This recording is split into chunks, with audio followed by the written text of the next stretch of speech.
Doctor Venkatesh Kabde यांच्या त्रिवेणी कविता संग्रहाचा प्रकाशन सोहळा उत्साहामध्ये साजरा. माजी खासदार डॉक्टर व्यंकटेश काब्दे यांच्या त्रिवेणी या कविता संग्रहाचा प्रकाशन सोहळा नांदेड शहरातील Narayana Kabde super speciality hospital सभागृह नांदेड येथे मोठ्या उत्साहात साजरा करण्यात आला. यावेळी उपस्थित मंडळींनी डॉक्टर व्यंकटेश काब्दे यांना वाढदिवसाच्या तसेच कविता संग्रह प्रकाशन सोहळ्याबद्दल शुभेच्छा दिल्या. यावेळी या कार्यक्रमाला अनेक मान्यवर मंडळींची यावेळी उपस्थिती होती. असताना म्हणजे दुसरी चौथीत असताना माझे गुरुजी रामसुधाकरराव पाटील, गंगाराम पाटील तंबूरकर यांनी मला साहित्याची गोडी लावली त्या काळामध्ये. आणि तुम्हाला लक्षात काढेल की मुलांच्या मासिकामध्ये माझी कविता 4थ्या वर्गात असतानाच प्रसिद्ध झाली होती. त्याच्यानंतर मग पुढे 6वी 7वीला 10वीला मला त्याचा लिहिण्याचा छंद आणि कविता लिहिण्याचा छंद चालूच राहिला. आणि मध्यंतरी म्हणजे मेडिकलला किंवा परदेशात गेल्यानंतर थोडासा कमी झाला, पण नंतर पुन्हा परत आल्यानंतर मी माझ्या कविताचं लेखन चालू झालं. या लिहिलेल्या ज्या कविता आहेत त्या अगदी म्हणजे महाविद्यालयीन जीवनापासून ते परदेशागमन आणि नंतर परत आल्यानंतर असा फार मोठा एक विस्तारपूर अशा प्रकारचा एक पटल त्याच्यामध्ये आहे. आणि माझ्या जीवनातले वेगवेगळे अनुभव त्याच्यामध्ये मी ग्रथित केलेले आहेत. एका दृष्टीनं मला ज्या ज्या क्षणी अतिशय आनंद वाटला, ज्या क्षणी मला एक तो आनंद टिपावासा वाटला, मग तो निसर्ग असो, तो मानवी व्यवहारात असो, या सगळ्या गोष्टी जेव्हा प्रकर्षानं माझ्या मनात आल्या त्या जसच्या तशा मी पटकन मांडल्या. अशा पद्धतीनं कविता निर्मिती झाली आहे. मुद्दामाचं मी काहीच लिहिलं नाही, पण सहज लिहून जे झालं मनात एक कल्पना आली, विचार आला की तो मी शब्दांकित करण्याचा प्रयत्न केलेला आहे.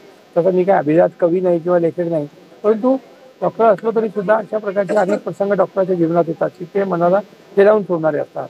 आणि त्यामुळं ही कविता निर्मिती ही एक स्वाभाविक प्रक्रिया आहे. प्रत्येक डॉक्टर लिहू शकत नाही, कारण त्याला ते लिहिण्याचं हे नसतं. मला लहानपणापासून गुरुजनांच्या आशीर्वादामुळं आणि प्रेमामुळं मला ती लहानपणापासूनच सवय होती.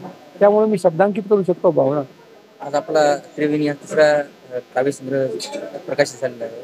काय कोण कोण प्रमुख पाहुणे होते, काय हां, फार मोठी माणसं जी आहे ना, ज्यांचं मराठवाड्याच्या साहित्यामध्ये त्यांचं फार मोठं नाव आहे, अशी मंडळी आज कार्यक्रमात आली. हे सुद्धा मी माझे भाग्य समजतो.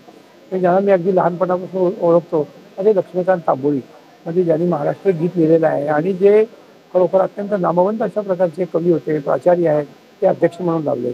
त्यानंतर दत्ता भगत हे जे आहे एक महान साहित्यिक, जे अखिल भारतीय नाट्य परिषदेचे अध्यक्ष होते, ते मग या कार्यक्रमात आले आणि त्यांनी लिखित मनोगत फार चांगल्या पद्धतीने त्यांचं मांडलं गेलं. भगवंत क्षीरसागर हे पण अनेक मोठे नावाजलेले जुने साहित्यिक आहेत.